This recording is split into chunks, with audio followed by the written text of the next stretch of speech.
Good morning, everyone. As I'm sure you're all aware, if you weren't aware from Peter's announcement, today is Easter Sunday, the day we traditionally eat our eggs and the day we celebrate the resurrection of Jesus from the dead. And of those two events, only one is really important to our faith, and I'll leave you to decide which one that is. I'll talk a little bit more about that later, but for now I want to talk about a slightly different topic in order to get to that end. I want to discuss discussing. Not disgusting, but discussing. In life, as with our faith, there are many ways which we can discuss things.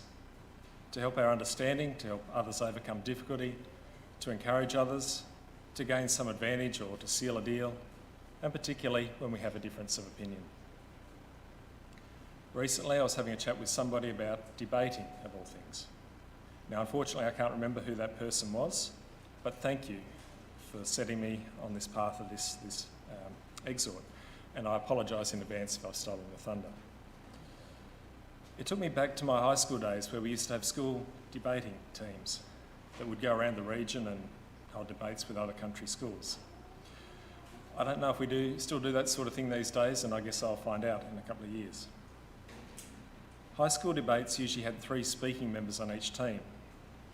The first one opens up with a case for the affirmative, and the opposite team then comes up with a case for the negative, each member talking for somewhere between 4 and 8 minutes, and each subsequent speaker has to build up their case while answering the opposing team. And looking into it a bit further, I found there was numerous debating styles that evolved over time, as well as numerous formats for topics. But one particular style of debating my friend and I were discussing is known as speed reading debating, also known as policy debating.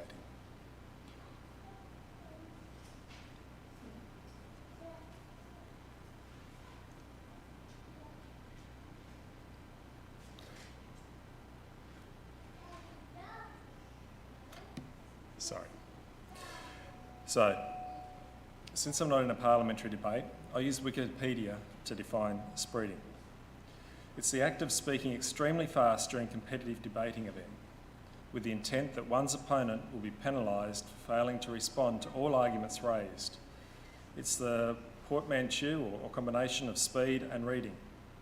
The tactic relies on the fact that failing to answer all opposing arguments is an easy criterion for judges to award a win on, and that speaking fast and fielding an overwhelming number of distinct arguments can be a viable strategy. Now, I'm currently speaking around about 120 words a minute.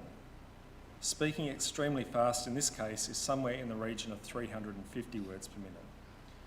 Now, the best way of describing this technique is by showing this clip. Now, we don't know if it's going to work, but we'll give it a go. Our critique of military presence, discourse stability is a crucial contribution to decolonizing air. People approach race militarism, militarization with means domination and knowledge. Presence in Africa, decolonial ethics supposes the fallacy of American ethical intervention of the U.S.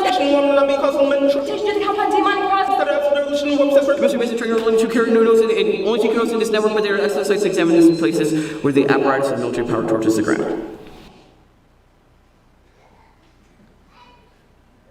So that didn't exactly show the... That's it, exactly, yeah. We're having trouble earlier getting the picture but not getting the sound, so we turned it around the other way, so you got the sound that time. You got something. What you picked up then was people, going for hell for leather, really, at their speech. And it's interesting, if you go and have a look online, there's all kinds of clips about that, and it's funny to watch. But did you get anything what they said? These guys generally speak very intelligently, even though we can't pick that up normally. They're just very fast at talking it. And the aim is to throw as much reason at the opposition so they can't process it and they're left stumbling to answer it. The aim for the opposing team is not to let that happen and to get their argument heard. And this kind of style is also mirrored in the fake news that many political leaders and newspapers use. Throw something out there and let the opposition spend all their time putting that bushfire out. Now, debating is well thought out and well-reasoned discussion, which has the aim of convincing the other party. It's structured, it's intelligent, and it has a time limit, no matter what sort of debate it is. And because of this, hours of preparation and passion are put into it. The aim of debating is not necessarily to convince the other party, but to put reasoned arguments to influence those who are listening, to win a contest, to gain the most votes. A few generations back, our society used to have public debates on religion and all sorts of other things.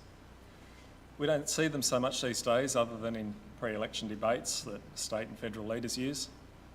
And a similar structure to debating exists in parliamentary debates as well, which goes on today, but not many of us have the time or the interest to follow them. Can you imagine if they had a spreading debate in the lead up to the next election? It's a bit different to the straight out arguing that we as humans typically start out or we descend into. Sure, there are similarities. Arguing is often just as passionate. The aim is to convince the other party. However, it's not based so much on well thought out or well reasoned discussion. It's often more passionate. It doesn't have a time limit, and discussions can go on for a number of years. And when reasoning fails in an argument, the same thing often gets said over and over while the levels of voice continue to rise. And nobody wins. Some people get worked up and angry, and for others, like my parents, it's a way of expressing their love, believe it or not. So should we ever get involved in a debate? Is it right to argue or to express our opinions? The answer is sometimes. It's a valid tool, but scriptural advice is to be very careful on how and when we use it. And it can be a very positive tool in some circumstances. It may even be necessary at times. But be very careful, for we often let our passions run away. We may win the argument, but we might lose what God has put us on earth for, and that is to save others. So I'll ask you, do you know of any debates in the Bible? I'll throw that open. Does anyone here know of any debates in the Bible?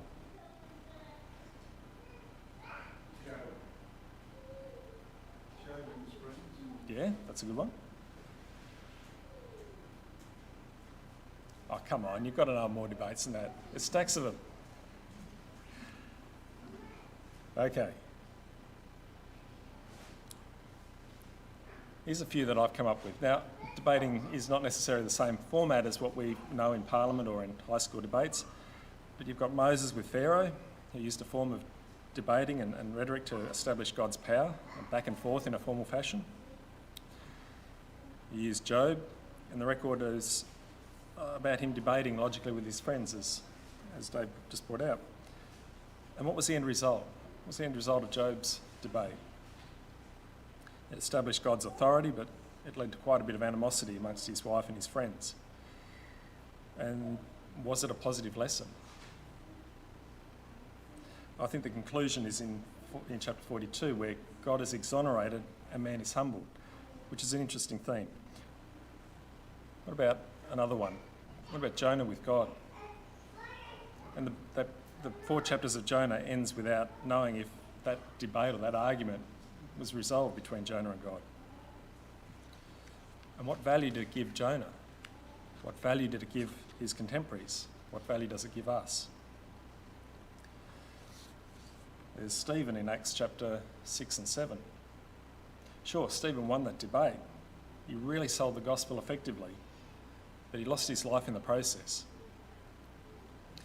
We can go on. There's Paul. In his Saul days, he was driving it and destroying the church by upholding his arguments and his opinions, valid as they might have been. But it was not what God was about. In his Paul days, he used debates as only one of the tools in his possession to bring that message to everybody. The Jerusalem conference is another one, which we'll come back to in a minute. And that debate was well structured and passionate, but it was well disciplined. It was an environment where all parties had a common interest. And we can go on. Jesus and his disciples often had debates and arguments amongst themselves. And I ask you, was that a positive thing? How did Jesus tolerate them?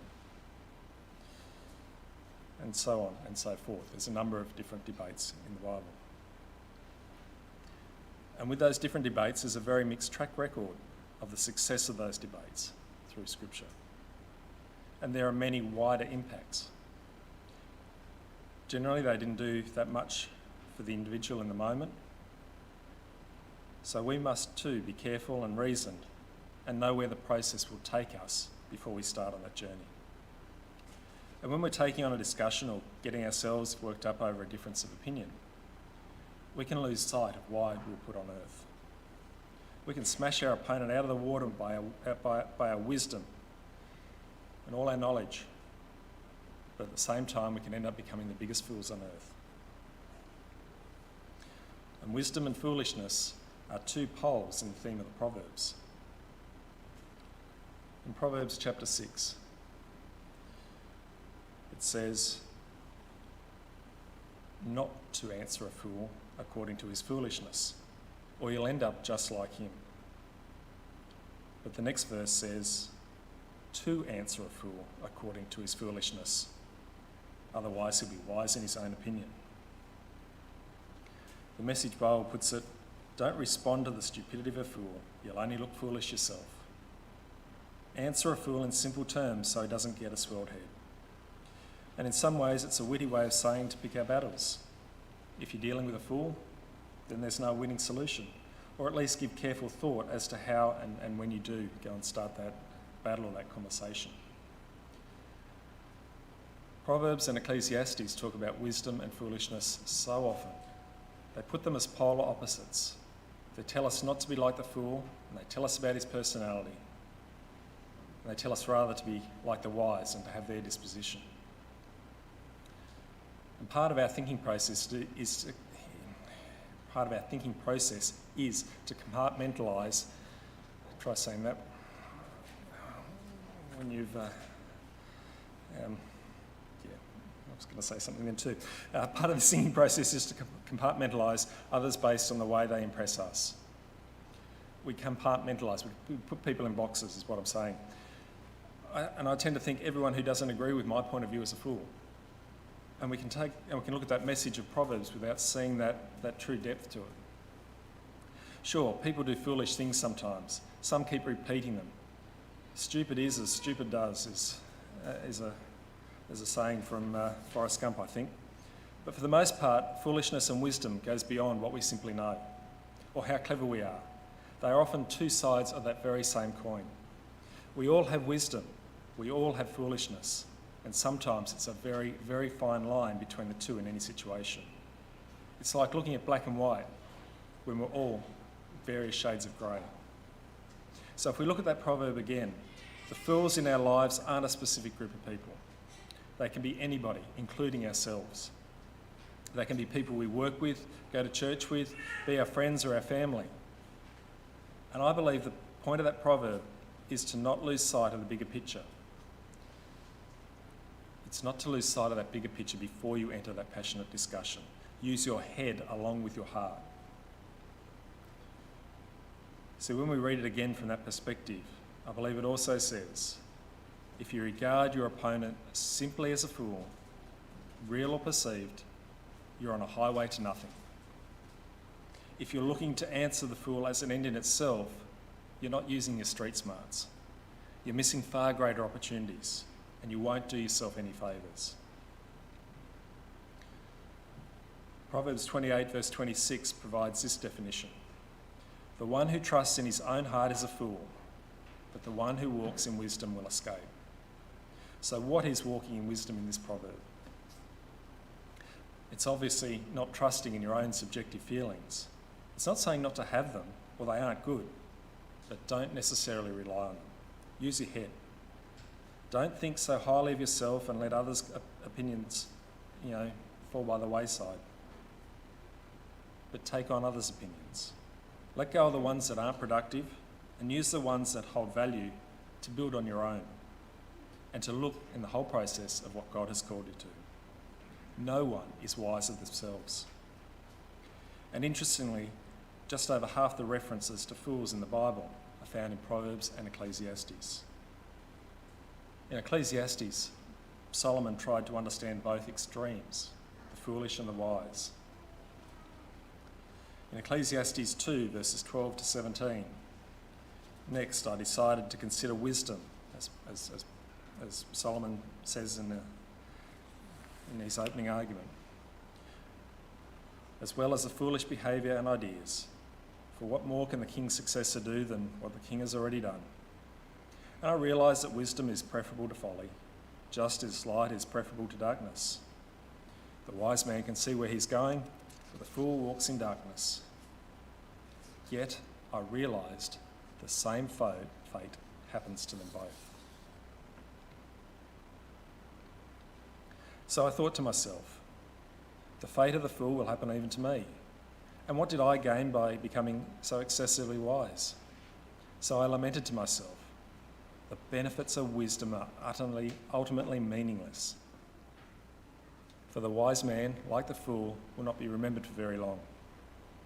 Because in the days to come, both will already have been forgotten.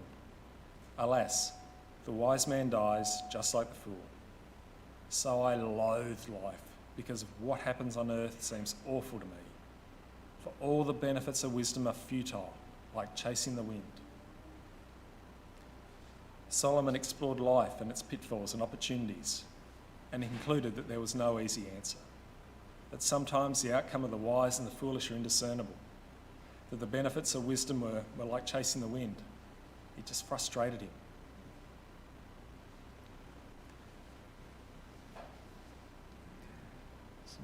And I think I've missed something out on my slides, but anyway. So when we come to the results of his studies in Ecclesiastes 12, verses 12 to 14, we find that he's been through all this process, and we find that he says, there's no end to making many books, and much study is exhausting the body. And having heard everything, I reached this conclusion.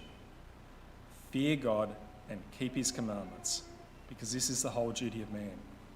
For God will evaluate every deed, including every secret thing, whether good or evil. It's a similar take-home lesson to Job. You know, we end up with this argument, but at the end of the day, it's what God wants which really matters. God will evaluate every deed, what we do, not what we argue or what we know, but who we become, how we act in every circumstance, including how we look out for others. Knowledge is good. Knowledge is vital sometimes because it helps us to discern, and there's nothing wrong with that. But knowledge and wisdom count for absolutely nothing unless we're trying to be like God, living a life of love.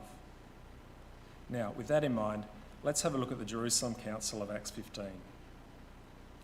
Now, this was a debate that was done respectfully, and they had really positive practical outcomes, and that incorporated the spirit of love. It starts in the end of Acts 14, where Paul and Barnabas returned to Antioch from their preaching mission, and they had had a huge success, and God had been with them and opened a door of faith to everybody. And in Acts 15 verse 1, around that same time, representatives from Judea began to spread out and start pushing the idea that, well, unless you're circumcised according to the custom of Moses, you can't be saved.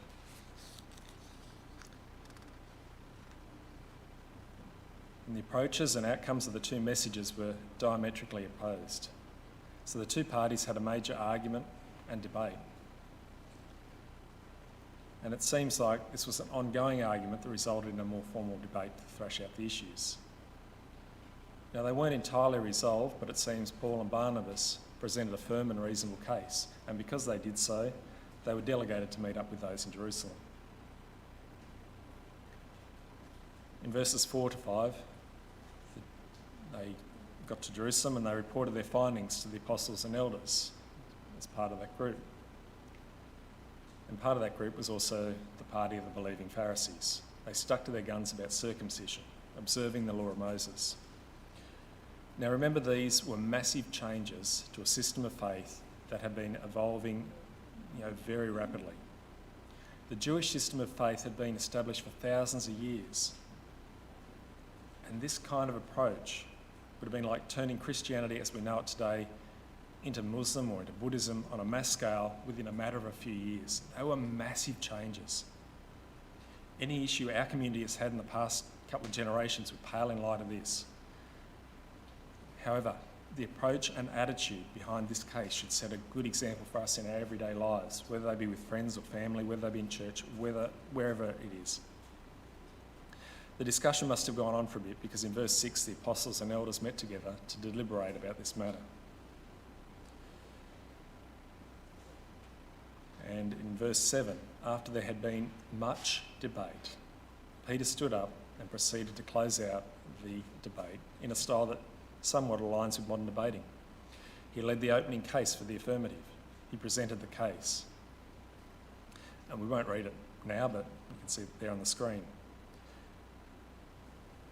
In verse 12, there were no counter-arguments. The whole group kept calm and listened as Paul and Barnabas reaffirmed the case and provided further evidence. And in verse 13 to 21, James presented the closing argument. Now, like I said, we aren't focusing so much on the subject of this debate this morning, which is why I'm glossing over it fairly well.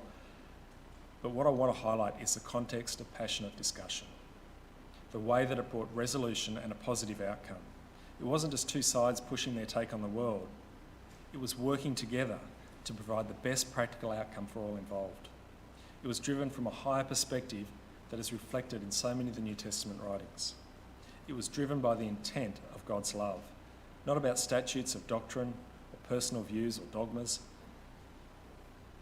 It was driven from love. And the last bit of that letter, verse 27 to 29, the letter was sent out, concluding the matter. It's like the first century unity book, if you like. It says this: "Therefore we're sending Judas and Silas, who will tell you these things themselves in person. For it seemed best to the Holy Spirit and to us not to place any greater burden on you than these necessary rules, that you abstain from meat which has been sacrificed to idols, and from blood, and from what has been strangled, and from sexual immorality. If you keep yourselves from doing these things, you'll do well. Farewell." There's no mention of circumcision or any observation of the law of Moses, which is where the crux of the debate started from. Rather, it is real practical advice to help the people it was addressed to. And it's important to keep that perspective in view, no matter what we confront, because an adversarial approach doesn't necessarily achieve what Jesus set out to do. It doesn't help us to save others. And we're constantly reminded of that approach in the New Testament, aren't we? A positive approach. In 1 Peter chapter 3, verses 15 to 16, it says, "But in your hearts honour Christ the Lord as holy, always being prepared to make a defence to anyone who asks you for a reason for the hope that is in you.